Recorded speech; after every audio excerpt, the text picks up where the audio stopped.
10 años de tu vida sacrificados para ser el maestro de un juego, solo para morir frente a la pantalla. Despertás en ese mundo, no como el héroe, sino como un noble obeso con estadísticas de basura y una muerte segura en el futuro que conoces. Tu única esperanza, los errores del sistema que solo vos podés explotar. Nuestro prota va a romper el sistema con un solo bug. Vos podés romper mi contador de suscriptores con un solo clic. ¿Vas a dejar pasar ese exploit? El continente Nasu era un polvorín, con el mismísimo rey demonio y su ejército sembrando el terror por doquier. Ciudades enteras caían en medio de la guerra, dejando solo desesperación. Pero cuando todo parecía perdido, la esperanza brillaba en la forma de un guerrero, o al menos así era la historia del juego de rol virtual que conquistó a todos, Paradiso. El objetivo era claro: derrotar al rey demonio, subir de rango y desarrollar el territorio para convertirse en el monarca del continente. Nuestro protagonista, Shin Taipong, se había pasado 10 años de su vida metiéndole horas y horas a Paradiso después de cada jornada laboral. Desde el desarrollo de personajes hasta la gestión de territorios, incursiones en mazmorras y la búsqueda de objetos raros, lo sabía todo. Era una enciclopedia andante, el bloguero número 1 de información sobre el juego, lo que lo había convertido en un viejo con un conocimiento inmenso. Pero tanta dedicación tuvo un precio. Su cuerpo empezó a podrirse, figurativamente hablando, y un día la realidad lo golpeó. Exhausto y doblado sobre su escritorio, Shin Taipong murió. Su último pensamiento, un grito desesperado: ¿en serio voy a morir virgen a los 30? Pero la muerte no fue el final, sino el inicio de una pesadilla aún mayor. Despertó sobresaltado en una lujosa cama, en un cuarto que no reconocía, mientras una sirvienta le preguntaba si había tenido una pesadilla. Él, desconcertado, solo atinó a preguntar: ¿quién sos vos y qué carajo hago acá? No tardó en darse cuenta de que no estaba en casa, sino en un enorme edificio que parecía de la nobleza. Al verse en un espejo, Shin Taipong se llevó una sorpresa desagradable. Ahora era Jared, un joven noble y con una obesidad extrema. Un mensaje de estado de juego apareció frente a él, confirmando su nuevo cuerpo y sus penosas estadísticas. Su condición de obesidad extrema le había restado 20 años de vida y su mana estaba en 0. Tirado en el sillón, no podía creer la basura de estadísticas que tenía. La revelación fue un golpe duro. Había resucitado en Paradiso, el juego que lo llevó a la muerte, pero no como un héroe guapo, sino como un noble gordo y patético. Ya no era un juego, era su nueva y desastrosa realidad. Y lo peor, con su conocimiento del juego, sabía lo que se venía. En 5 años, hambrunas y desastres naturales. En 10, una gran guerra donde las naciones lucharían por comida. Para alguien tan insignificante como su nuevo yo, eso significaba una muerte segura, otra vez. La bronca le subió a la cabeza. ¿Cómo era posible que él, la maldita enciclopedia de Paradiso, no supiera nada de este gordo inútil? Se suponía que iba a reencarnar como un protagonista apuesto y feliz. Furioso, golpeó la silla y se desplomó en el suelo, derrotado. El joven Jared, según sus recuerdos, debería haber sido un chico delgado y encantador. La ironía de su destino era simplemente cruel. Hecho un ovillo en el piso, Jared no se iba a quedar así. Aún tenía una esperanza, ¿no? Tenía que haberla. Si lograba perder peso y, más importante, si usaba todo su conocimiento del juego, incluso los bugs o errores que nadie más conocía, podría darle la vuelta a todo. Él era Shin Taipong, el gamer número 1 de Paradiso, y ese saber era una enciclopedia andante. Esa información era su ventaja, su arma secreta. Y con esa confianza renovada, el plan de Jared ya era ambicioso. No solo sobrevivir, sino unificar el mundo y reinar como su rey. Sí, ese sería su objetivo. Mientras tanto, ajena a los delirios de grandeza de su señor, la maid de la mansión, Hayes, limpiaba la biblioteca con un plumero, tarareando alegremente. Se notaba que el Lord no pasaba mucho por ahí, el polvo se acumulaba. Pero la calma no duró mucho. De repente, Jared irrumpió en la biblioteca, desesperado, llamando a Hayes. «¡No está acá!», gritó. Buscando por todos lados, tirando libros y revolviendo papeles, la pobre Hayes lo miraba sin entender qué pasaba. Jared le explicó que buscaba una reliquia, un recuerdo que su padre le había dejado antes de morir. Se lamentaba de no haberlo guardado mejor. Hayes, con una calma que descolocó a Jared, simplemente le extendió un collar con un colgante rojizo. «Esto lo tenés acá, mi señor», le dijo. Aliviado de no haberlo perdido, Jared tomó el colgante y le agradeció. Hayes, contenta de ser de ayuda, le preguntó si necesitaba algo más, pero Jared, con una sonrisa disimulada, le pidió que lo dejara solo un momento. La puerta se cerró detrás de ella. Desde afuera, Hayes notó algo distinto en su señor. Había una energía nueva, una chispa que antes no tenía. Esa vitalidad era contagiosa y la motivó a seguir con su trabajo con más ganas. Ya a solas, Jared suspiró. Ese colgante, la reliquia de su padre, el vizconde Barrett, no era solo un adorno. Era un artefacto que aceleraba el crecimiento de habilidades mágicas. Y su plan era simple y a la vez una locura. Lo iba a romper.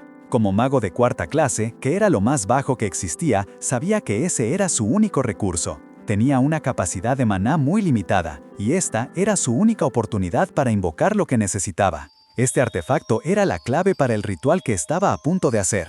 Un vórtice oscuro y humeante empezó a formarse. Jared, con la mirada decidida, susurró una disculpa a su padre, convencido de que este era el camino correcto para su propio desarrollo. Se lanzó de cabeza al remolino de oscuridad, y de la nada, una figura sombría, con ojos rojos brillantes, emergió del abismo. Jared vio cómo la figura sombría se materializaba frente a él, convirtiéndose en una gigantesca y grotesca entidad con ojos rojos y una lengua extraña. Era Isabela, el espíritu maligno que según el juego solo podías convocar una vez en la vida. Ella lo desafió, preguntándole quién era el tonto que se atrevía a llamarla. Pero Jared, lejos de intimidarse, tenía muy claro lo que quería. «Prepárate, Isabela», pensó, «porque vas a ser la base de mi fuerza». Isabela, sin saber lo que le esperaba, le preguntó qué deseaba. Jared, con la convicción del gamer que conoce cada detalle, pidió el Ojo Mental, una habilidad tan rara que solo un usuario en toda la historia de Paradiso la había tenido. Esta habilidad le permitiría ver las estadísticas y la verdadera disposición de las personas, algo crucial para sus planes de gestionar su territorio y descubrir futuros talentos. Isabela, riéndose de lo ambicioso que era Gerard, finalmente accedió, pero no sin antes imponer su condición. «Dime, ¿qué es lo más valioso para vos? Todo tiene un precio». Mientras un pergamino oscuro flotaba hacia ellos, Isabela se burlaba de Gerard, amenazando con llevarse su dinero, su honor o incluso a su familia. En ese momento, Gerard se dio cuenta de algo vital. Isabela podía leer su mente, la temida maldición del espíritu maligno. Pero Gerard era un estratega. Si Isabela podía leer su mente, entonces él usaría eso a su favor. Pensando rápidamente y con algo de esfuerzo para mantener la idea en su cabeza, Gerard declaró su objeto más preciado. El primer beso de Shin Tai-pong, el de 34 años. Isabela se quedó en shock, asqueada, sin entender la extraña petición. «¿Qué clase de loco considera su primer beso como un tesoro?», gritaba ella visiblemente perturbada. Para ella era una aberración. Pero el contrato ya estaba en marcha. Gerard, sin arrepentirse, aceptó el costo, aunque bromeó con que un primer beso con un espíritu maligno no era precisamente lo que imaginaba. Así, la entidad se retractó de su amenaza y el contrato entre Isabela y Gerard se selló. Una luz lo envolvió y el Ojo Mental ahora era suyo. Mientras tanto, en la mansión, las doncellas comentaban lo extraño que se veía su señor. El mismo Gerard, que había pasado meses encerrado y deprimido, de repente salía de su habitación con una energía renovada y una actitud completamente diferente. Era el comienzo de una nueva era para el noble Gerard. Mientras Gerard abrazaba su nueva identidad, su cambio no pasó desapercibido. Las doncellas de la mansión, acostumbradas a verlo deprimido y solo contento atiborrándose de comida, notaban lo raro que era que ahora anduviera activo y con energía, incluso yendo a lugares como el sótano, al que ni ellas se atrevían a ir. Hayes, en particular, se mostraba extrañamente motivada, corriendo por los pasillos a pesar de que el Jared original solía regañarla constantemente. Parecía que su lealtad era inquebrantable a pesar de todo. Justo cuando Hayes llegaba con una pila de documentos sobre los territorios vecinos, Jared decidió usar su recién adquirida habilidad, el Ojo Mental. Lo que vio lo dejó sorprendido. Hayes tenía una devoción de rango S, además de un amor no correspondido de rango A, que llevaba 10 años cultivándose. Con esas estadísticas, Jared pensó que tenerla de simple sirvienta era un desperdicio. «Tengo que convertirla en una sanadora», se dijo, sin perder de vista su objetivo principal. Por un momento pensó en el amor no correspondido, pero rápidamente lo descartó. No tenía tiempo para eso. Cuando Jared le pidió los papeles, Hayes, con una mirada de disculpa, le confesó que siempre arruinaba las cosas la primera vez que él le pedía algo. Esa frase le pegó a Jared. Los recuerdos del Jared original, un verdadero patán que la trataba con desprecio, la regañaba por cualquier cosa y la hacía llorar, inundaron su mente. Shin Tai-pong, ahora Jared, no podía creer el trato que esa chica había recibido. Con una determinación que antes no tenía, Jared se acercó a Hayes, quien se encogió esperando el golpe o el regaño habitual. Pero en vez de eso, la abrazó fuerte. «Perdóname, Hayes», le dijo, con una sinceridad que la dejó sin palabras. «Perdóname por cada cosa que te hice mal. Sé que fue cansado, que aguantaste mucho sin quejarte». Jared le prometió que ya no vería más esa parte patética de él, que cambiaría para ser un buen señor, y le preguntó si le daría otra oportunidad. Hayes no pudo contener las lágrimas. Su señor, el hombre que la había maltratado, ahora le pedía perdón y prometía cambiar. Era demasiado para su corazón leal. Entre sollozos, le dijo que siempre estaría a su lado. Jared la abrazó de nuevo, agradecido por su perdón. Y mientras lo hacía, aceptó completamente su nuevo rol. «Soy Jared», pensó, «y cada error que él cometió es mi responsabilidad cargarlo ahora». Con esa nueva resolución, Jared decidió que su primer paso sería recuperar la forma física que había descuidado. Se embarcó en una dieta rigurosa de hierbas y vegetales de un sabor espantoso, tan malos que hasta él se sorprendía de que alguien los comiera. Hayes, siempre atenta, lo miraba con preocupación, aunque el sistema confirmaba que el método funcionaba. Ya había logrado eliminar 450 gramos de grasa y su metabolismo estaba a todo lo que daba. Pero Hayes, que lo conocía y lo quería más de lo que Jared podía entender, no aguantó más al verlo sufrir. Preparó un delicioso bistec, una receta más sana que aprendió del chef, y se lo ofreció. Jared, al ver el gesto de su maid, sintió un nudo en la garganta. La culpa por cómo el Jared original la había tratado lo invadió. «¿Cómo pudo alguien lastimar a un ángel como vos?», pensó, mientras devoraba el bistec, feliz de quitarse el horrible sabor de la boca. Con la panza llena y el corazón más liviano, Jared no bajaba la guardia. Usando su conocimiento de Paradiso, empezó a investigar sobre el territorio de Caribia. Aunque era una zona pobre, helada, infestada de monstruos y bandidos y casi imposible de cultivar, también sabía que ocultaba misiones y eventos más fáciles de lo normal. El camino sería duro, pero estaba decidido a mejorar. Pero justo cuando creía tener todo bajo control, Isabela, el espíritu maligno con el que había hecho el trato, se apareció de la nada, furiosa. Le reclamó que le devolviera el ojo mental y juró que lo molestaría hasta su último día por haberla engañado. Jared se dio cuenta de que su camino no sería fácil ni tranquilo. Y como si los recuerdos volvieran en cascada, la escena nos llevó 10 años atrás. Un Jared mucho más joven y delgado estaba encerrado en su habitación, destrozado por la muerte de su padre. Desde el otro lado de la puerta, la gente le rogaba que abriera, que saliera y enfrentara el futuro, que su padre había fallecido y que lo necesitaban como su nuevo señor. Pero el joven Jared solo podía susurrar el nombre de su padre, mientras la mansión esperaba en silencio su siguiente paso. Pasaron 10 años desde esa tragedia, y la mansión se sumió en un letargo. Mientras el señor, Jared, se aislaba, otros aprovechaban la situación. Uno de ellos era Gragas, el jefe de la guardia, que ahora se comportaba como si fuera el dueño del lugar. Lo veías alegre, con su ojo parchado, vaciando una botella de licor en plena mañana, coqueteando sin vergüenza con las doncellas como Hayes, diciéndoles que las quería hacer sus mujeres. Pero su actitud no le gustaba a nadie, especialmente a Sir Lakis, un caballero que todavía se tomaba su deber en serio. Lakis lo confrontaba constantemente por su comportamiento descarado, recordándole las veces que el mismo Jared, el señor, lo había puesto en su lugar. Gragas, aunque se asustaba al principio, se ponía insolente y le respondía con altanería. La tensión era palpable y el viejo Sir Owen, un consejero leal, intervenía para evitar que la situación escalara, aunque Gragas los seguía insultando a ambos sin reparo, llamándolos perros sin dientes y viejo jubilado. La verdad es que nadie entendía cómo un tipo tan arrogante podía ser el jefe de la guardia. Mientras tanto, en la sala de reuniones, un aire de sorpresa recorría a los presentes. Jared había convocado una reunión, algo inaudito en años, y no solo eso, estaba leyendo informes. Para colmo, se veía más delgado, una señal de que algo había cambiado en él.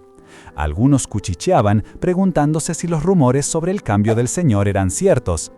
Gragas, por su parte, seguía en lo suyo. Entró a la reunión, todavía bebiendo de su botella, y la estampó sobre la mesa, con el plan de desviar la atención. Le propuso a Jared dejar de lado los reportes aburridos para irse de parranda con él, ofreciéndole un licor especial y prometiendo llamar a chicas bonitas. Era su vieja táctica para mantener a Jared en la holgazanería. Pero esta vez Jared no se dejó. Con una mirada seria y la voz firme, lo enfrentó. «Vos, ¿cómo te atreves a venir a una reunión borracho? ¿Acaso perdiste la cabeza?» La reprimenda dejó a Gragas y a Lakis, que observaba la escena, completamente pasmados. Gragas intentó reírse, restarle importancia, recordando que habían bebido juntos hace poco, pero Jared ya había decidido que las cosas no serían así. Un misil mágico salió de la mano de Jared, golpeando la armadura de Gragas, dejando claro que el juego había terminado. Juntos hace poco, pero Jared ya había decidido que las cosas no serían así. Un misil mágico salió de la mano de Jared, golpeando la armadura de Gragas, dejando claro que el juego había terminado. Jared había dejado en claro su posición. Gragas, por su parte, se levantó con dificultad, la botella de licor rota en su mano, y le dijo a Jared que, aunque perdonaría el golpe por ahora, no iba a dejar pasar que usara magia contra él. Pero Jared no estaba para escuchar excusas. Con un golpe de su mano en la mesa, cambió de tema y empezó a enumerar los crímenes de Gragas. «Jefe de la guardia, Gragas, ¿estás satisfecho con tu riqueza ahora?», lo encaró Jared, revelando cómo Gragas había extorsionado a comerciantes, dañado a los residentes por su avaricia, cobrado impuestos ilegales, traficado con personas y hasta entrenado a los súbditos como su ejército privado. La lista era larga y escalofriante. Jared no se contuvo, lanzó otra bola de fuego, esta vez directamente a Gragas. El jefe de la guardia, que se había atrevido a amenazarlo, gritó de dolor mientras la magia impactaba y quemaba su armadura. Jared lo miró en el suelo y dijo que, aunque le daban ganas de matarlo, se iba a limitar a que la ley se ejecutara. Por ahora, eso era suficiente. Sin dudarlo, Jared anunció la destitución inmediata de Gragas. «Hoy Gragas será removido de su puesto», sentenció, y prometió investigar a fondo toda la corrupción en el territorio. Ante esta muestra de poder y determinación, los demás consejeros, que hasta el momento habían permanecido en silencio, se arrodillaron aterrorizados, pidiendo perdón por su negligencia. Entre ellos, Sir Lakis observaba impresionado. No podía creer que Jared hubiera derrotado a un guerrero experimentado como Gragas con un solo ataque mágico, y reconoció en él la misma dignidad que había caracterizado a su padre, el vizconde Barrett. Jared notó su lealtad y lo nombró el nuevo jefe de la Guardia de Caribia. Lakis, sorprendido por la responsabilidad, intentó negarse, pero Jared lo detuvo con una mirada. «¿Acaso vas a desobedecer la orden de tu señor?». Lakis se arrodilló de inmediato, aceptando el cargo. Jared miró a todos los demás. «¿Alguien más se opone?», preguntó, y la respuesta fue un rotundo «no». Jared se sintió satisfecho. Había logrado recuperar la dignidad de su posición que había caído tan bajo. Sin embargo, no se engañaba. Sabía que el verdadero desafío ahora sería encontrar gente capaz para que lo ayudara a gobernar. Aunque veía a los posibles candidatos a su alrededor con sus diferentes habilidades como burócrata, comerciante o desarrollador agrícola, Jared sonrió. Con su ojo mental, no tenía dudas de que podría construir su equipo poco a poco. Un mes después, las cosas no parecían haber mejorado del todo. En un pueblo cubierto de nieve, unos matones seguían extorsionando a los comerciantes, exigiendo impuestos de la calle. Uno de los mercaderes, con la nariz ensangrentada, suplicaba que le dejaran su dinero. Mientras, un hombre de la guardia comentaba que no había visto a Sir Gragas recolectando impuestos últimamente, a lo que otro respondía con sarcasmo que seguro se había ido de vacaciones a un lugar más cálido, dejando claro que la corrupción, aunque quizás sin Gragas, seguía siendo un problema latente. La corrupción, aunque quizás sin Gragas, seguía siendo un problema latente. Los delincuentes que andaban juntando plata robada como si nada, no contaban con que el cambio de mando se les iba a venir encima.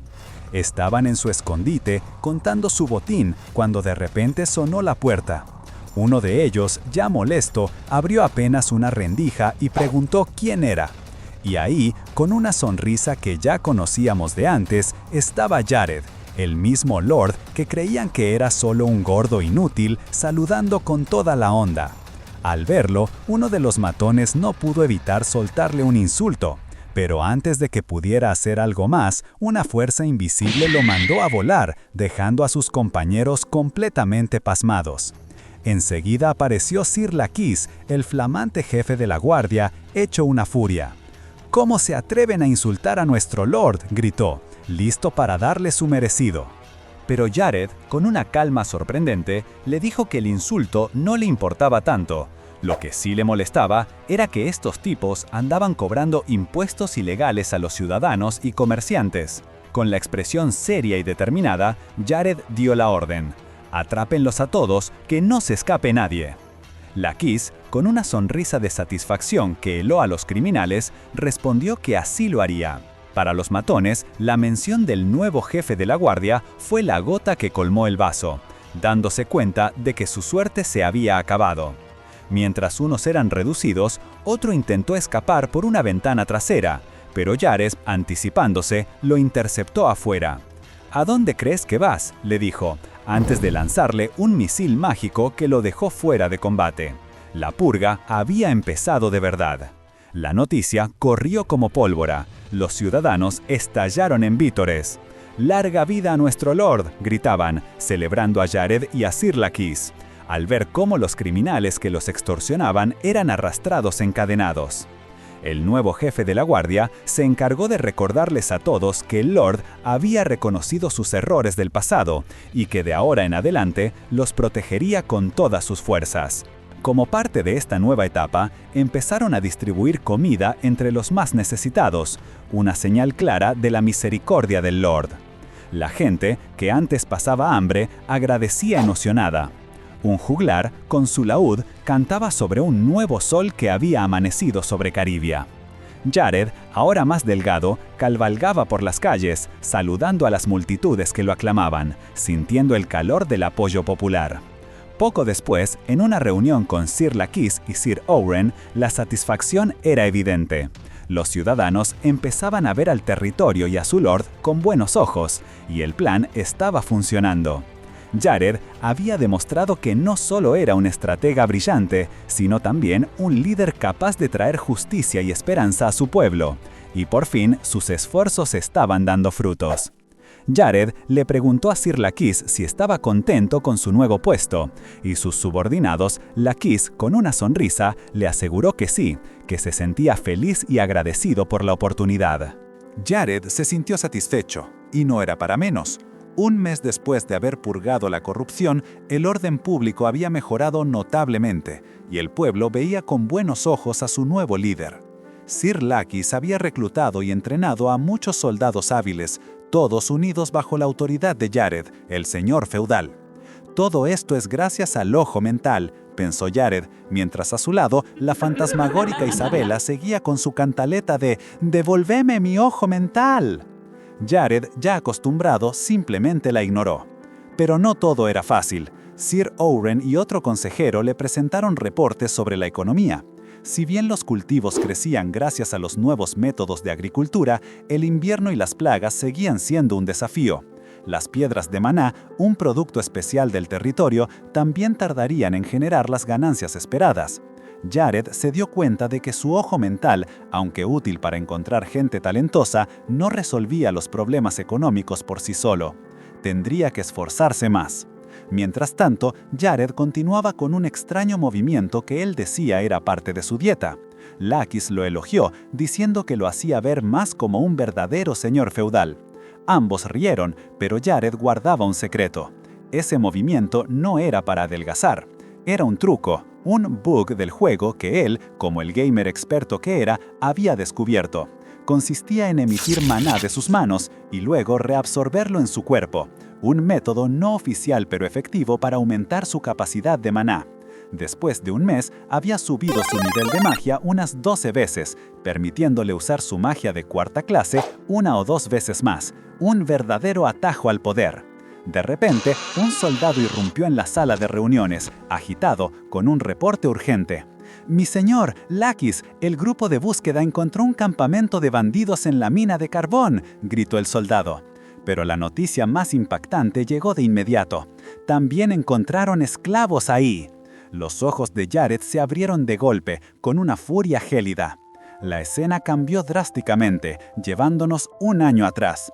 Una intensa pelea de espadas se desarrollaba, con 2 guerreros enfrentándose ferozmente. Un niño rubio los observaba desde lejos, maravillado. 2 figuras en sombra se acercaron y le advirtieron que no se metiera en problemas. El niño, emocionado, saludó a sus hermano y hermana. Resultó ser Lena, una niña que, a sus 14 años, ya demostraba una fuerza sorprendente, levantando un pesado barril con facilidad y orgullo, mientras se jactaba de ser más rápida que sus amigos. A sus 14 años ya era tan fuerte. Resultó ser Lena, una niña que, a sus 14 años, ya demostraba una fuerza sorprendente, levantando un pesado barril con facilidad y orgullo, mientras se jactaba de ser más rápida que sus amigos. En ese momento, Lena estaba charlando con sus hermanos sobre su futuro. Ella, con la energía que la caracterizaba, afirmaba que pronto trabajaría como maid en la mansión del noble, un lugar que seguramente sería bueno con una huérfana como ella. El guerrero, con una sonrisa socarrona, lamentó en voz baja que, entonces, no podría sumarla a su tropa mercenaria. Lena, ajena al comentario, insistía en que, aunque quizás ahora no fuera una opción, con esfuerzo podría convertirse en una gran maestra espadachina, y prefería eso a ser una simple maid. El guerrero y el mago se rieron de su ambición, aunque el mago, con un tono más serio, le advirtió que el mundo era peligroso y no se podía enfrentar con una mentalidad tan simplista. A pesar de la advertencia, el mago le aseguró que tenía más talento que ellos y que por eso lo lograría. La guerrera, con una mano en el hombro, le ofreció un lugar en su grupo si no tenía a dónde ir. Lena, con los ojos brillando, aceptó la oferta con una sonrisa radiante. Sin embargo, la escena rápidamente se transforma en un recuerdo doloroso, mostrando a Lena en la oscuridad, con una expresión de tristeza y desesperación. Lena, ahora encadenada y sola en la oscuridad de una celda, lamenta a sus hermanos perdidos. Su dolor se transforma en un grito desesperado. Un año pasó desde ese momento. En la entrada nevada de una mina, la vida de esclava de Lena continuaba. Con 15 años, ahora compartía celda con Manny, una chica con el pelo rojo que tosía sin parar, ardiendo en fiebre. Lena la miraba con profunda preocupación. Afuera, los guardias se quejaban de su mala suerte, maldiciendo a ese cerdo de Jared por haber atrapado a Glagas, lo que los dejó a cargo de los esclavos en esa prisión subterránea.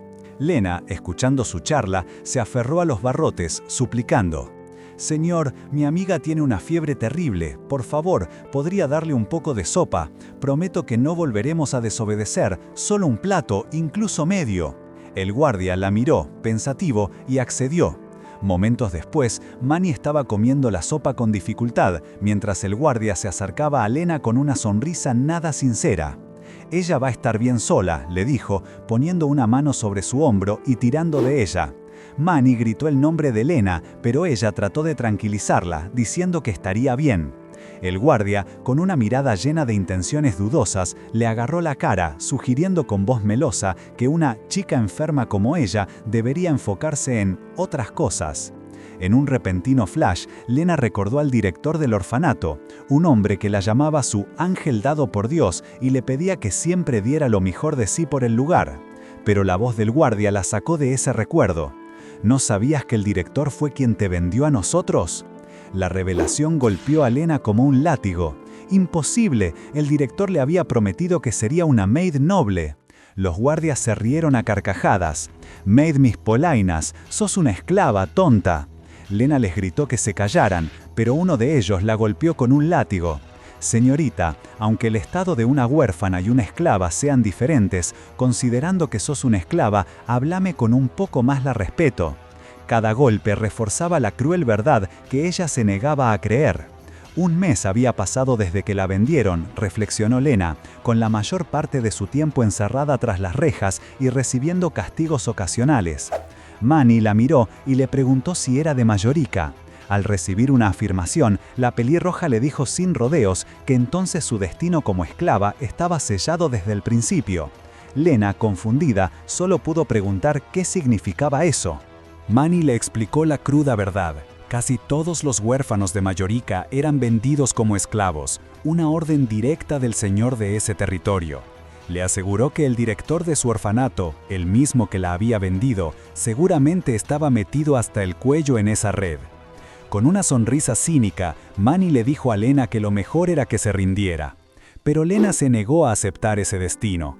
Con una chispa de rebeldía en los ojos, sentenció: «Nunca me voy a rendir. Pase lo que pase, voy a encontrar la manera de salir de esto». Manny la observó, divertida por su determinación. «¿Sos graciosa vos?», le preguntó, y luego, con la misma indiferencia, le preguntó si ella no quería escapar.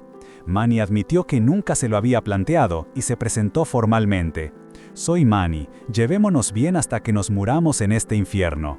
Lena, que mantenía su esperanza intacta, calificó esa forma de hablar de asquerosa, a lo que Manny respondió que solo estaba siendo honesta. Así, entre la crudeza de su situación y un breve momento de conexión, las dos forjaron un vínculo. Pasó un mes, y la amistad entre Lena y Manny se profundizó. Las esclavas de su edad eran raras y las pocas que veían se movían como marionetas sin vida. Las vendían rápido, sin importar su condición. Por suerte, ellas se mantuvieron seguras hasta que cumplieran los 15, la edad de mayor valor en el mercado. A pesar de todo, Lena seguía aferrada a su promesa: «No me voy a rendir». Medio año más tarde, Lena ya se había acostumbrado al trabajo forzado, aunque Caribia le parecía incluso peor que Mallorca. Manny, con su oído agudo, se encargaba de informarle sobre el resto del mundo, quejándose del clima hostil y de un líder joven e incompetente del territorio, una crítica irónica que Jared sin dudas no hubiera apreciado. También le advirtió que no esperara a sus hermanos o hermanas, ya que Caribia solo estaba preparada para cazadores de monstruos. Lena le agradeció el recordatorio con una mueca, pero insistió en que no iba a perder la esperanza. Manny la miró con una sonrisa afectuosa. «Sos la esclava más terca que conocí», le dijo, y le aseguró que le gustaba eso de ella. De repente, Manny tomó la mano de Lena. Un guardia cercano se desplomó con un grito ahogado de dolor, como si le quemara. Sin perder un segundo, Manny jaló a Lena con fuerza. «Vamos, tenemos que correr», le urgió, con una determinación que no le era común. Empezaron a correr, todavía encadenadas.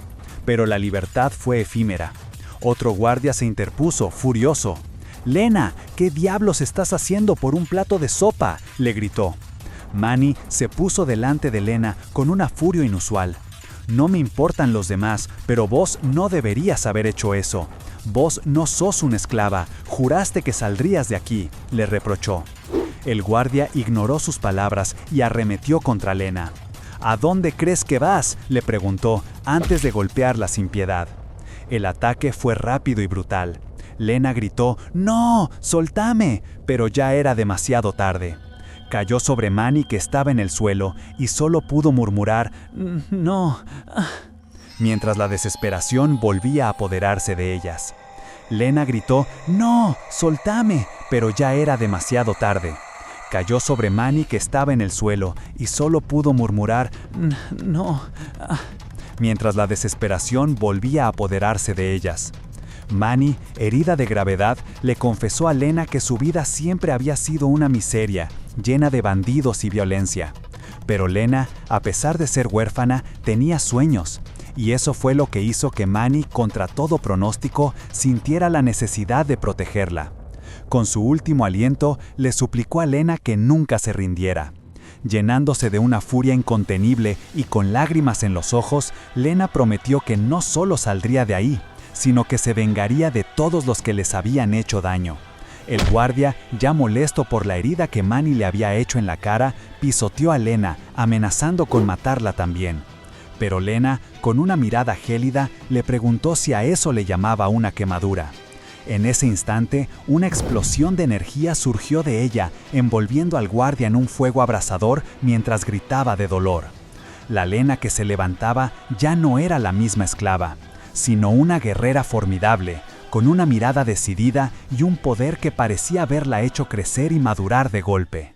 Mientras tanto, en la superficie, bajo un manto de nieve, Jared y Sir Lakis llegaban a la entrada de la mina de Clami. Lakis se sorprendió de que los bandidos la usaran de escondite, pero Jared explicó con calma que, al no tener a Glagas para protegerlos, los criminales se creían a salvo, pensando que el Lord incompetente se aburriría y los dejaría en paz. Sir Lakis, admirando su intuición, desenvainó su espada listo para la acción. Jared, frente a sus soldados, les dio la orden. Vinimos a liquidar a los bandidos que secuestraron a nuestra gente para venderlos como esclavos. Rescatemos a las víctimas y mostremos lo que es la verdadera justicia. ¡Mátenlos a todos! ¡Por la gloria de Caribia! ¡Ataquen! Con un grito de guerra, los soldados se lanzaron dentro de la mina. Adentro el caos se desató. Los bandidos, tomados por sorpresa, intentaban reagruparse y pedían a gritos que llamaran a su jefe, Ched. Pero Sir Lakis y los soldados de Jared eran implacables. Con cada estocada y cada golpe, dejaban claro que nadie iba a escapar de ese lugar. La justicia de Jared había llegado y era despiadada con los criminales. Los soldados de Jared eran implacables. Con cada estocada y cada golpe, dejaban claro que nadie iba a escapar de ese lugar. La justicia de Jared había llegado y era despiadada con los criminales. Mientras el combate se esparcía por la entrada de la mina, Jared y Sir Lakis se adentraban en los túneles. Jared observaba las múltiples bifurcaciones, notando que, aunque la mina tenía un diseño típico, la cantidad de caminos complicaba el avance. Sin dudar, Jared ordenó a sus hombres que se dispersaran y revisaran cada rincón, confiado en que los enemigos, apenas unos civiles armados, no serían rival para su ejército. De pronto, un bandido herido se abalanzó sobre Jared, quejándose de que su amiga le había quemado la cara. Jared lo miró con desdén y tras un rápido movimiento le dio una lección de lo que era una quemadura de verdad, calcinando el rostro del bandido con su magia. «Ahora sí parece bien quemado», dijo Jared con frialdad, dejando claro su desprecio por los criminales. Su mirada se endureció al ver a Lena, la joven esclava, todavía encadenada. Al acercarse, Lena le contó con lágrimas en los ojos que su amiga Manny había muerto protegiéndola. Jared sintió una punzada de culpa y furia. Sus ojos se tiñeron de rojo. Sabía que ni siquiera su magia más poderosa podría salvar a Manny. Se disculpó con Lena por no haber llegado antes, sintiendo el dolor de la chica en sus propias manos, ásperas por el trabajo forzado. Fue entonces cuando apareció Ched, el jefe de los bandidos, tambaleándose y claramente borracho. Despreció a Jared, llamándolo señorito gordo y preguntando qué hacía en su lugar de trabajo, como si la mina le perteneciera. Jared, ya molesto por la situación de los esclavos y la muerte de Manny, no toleró el descaro. «Parece que tu vida es un desastre y no tenés respeto por tu señor», le dijo con una furia gélida mientras comenzaba a reunir maná en su mano. «Te voy a atrapar personalmente». Ched se burló de Jared diciendo que no moriría a manos de un cerdo como él y lanzó un rayo de energía. Jared no se inmutó. Con una velocidad asombrosa, desató un hechizo de apresurar, haste, una habilidad inusual para un mago, y en un parpadeo derribó a los secuaces de Ched. El jefe bandido, sorprendido, intentó un ataque de área pensando que la apresurar de Jared lo dejaría indefenso al cambiar de dirección. Pero Jared, con una expresión de decepción, esquivó el ataque sin problemas. Usar un hechizo de gran poder en ese estado te deja indefenso, le explicó con calma mientras se acercaba al derrotado Ched. Al verlo tirado en el suelo, débil y lamentable, Jared concluyó: «Sos tan débil que ya se me pasó el enojo». Con un último chasquido de magia, dejó a Ched inconsciente. Su justicia había sido rápida y contundente. Con la derrota de Ched, la situación en la mina se resolvió de inmediato. Los mensajes del sistema del juego no tardaron en confirmar el éxito de las misiones. Guerra contra el crimen y aniquilación de organización clandestina, ambas completadas. La lealtad de los ciudadanos se disparó, sumando más de 100 puntos, anunciando una edad de oro para el territorio de Caribia. Mientras los soldados, liderados por Sir Laquis, ejecutaban a los bandidos y asesinos, los esclavos rescatados eran escoltados de vuelta a sus hogares, liberados por fin de su tormento. Entre los liberados estaba Lena, quien le preguntó a Jared, un poco nerviosa, si de verdad estaba bien que fuera a su territorio. Él le explicó que si regresaba a Mallorca, la venderían de nuevo. En cambio, Jared la invitó a unirse a él, buscando gente joven y talentosa para trabajar a su lado, prometiéndole que la entrenaría hasta convertirla en una gran maestra de espada. Los ojos de Lena se iluminaron. Con una enorme sonrisa, le agradeció al señor y prometió cumplir todas sus expectativas. En ese momento, Jared se dio cuenta de algo crucial. No era casualidad que se hubiera encontrado con Lena Giselle Ellis. Su mente, entrenada en el juego, le reveló que esa niña, en el futuro del juego original, se convertiría en la vanguardia del ejército del Rey Demonio en la Gran Guerra del Semental. Una guerrera formidable, capaz de soportar innumerables ataques de los jugadores y sonreír. La más fuerte de las tanques, una verdadera fortaleza inexpugnable. Con esa revelación, Jared decidió que debía actuar. Sanó las heridas de Lena con magia, convencido de que era lo mejor. Si la preparaba para la gran guerra que se avecinaba, ella podría convertirse en la estrella de su territorio, no del Rey Demonio. Sin embargo, esto también lo hizo pensar en su vecino problemático, Mallorca. Si el señor de Mallorca permitía el comercio ilegal de esclavos, ¿qué otras actividades ilícitas toleraría? Su territorio podría verse afectado por esas acciones. Mientras tanto, en la imponente ciudad de Mallorca, la preocupación de Jared no era infundada. El director del orfanato se preguntaba dónde habría gastado el dinero sucio que había recibido. En otra parte de la ciudad, un grupo de hombres poderosos y sombríos se quejaban de las buenas noticias que llegaban de Caribia. Uno de ellos, un hombre robusto, dijo con fastidio que el zumbido de ese mosquito de Caribia ya le estaba molestando. Otro, Frua, amigo del depuesto Glagas, se ofreció a encargarse de la situación personalmente, jurando venganza por su amigo, con una sonrisa siniestra. ¡Uf, qué capitulazo! Así como Jared prepara a Lena para la guerra que se viene, ustedes prepárense para más épica activando esa campanita. Suscríbanse ya y comenten qué manhwa sigue. ¡Nos vemos!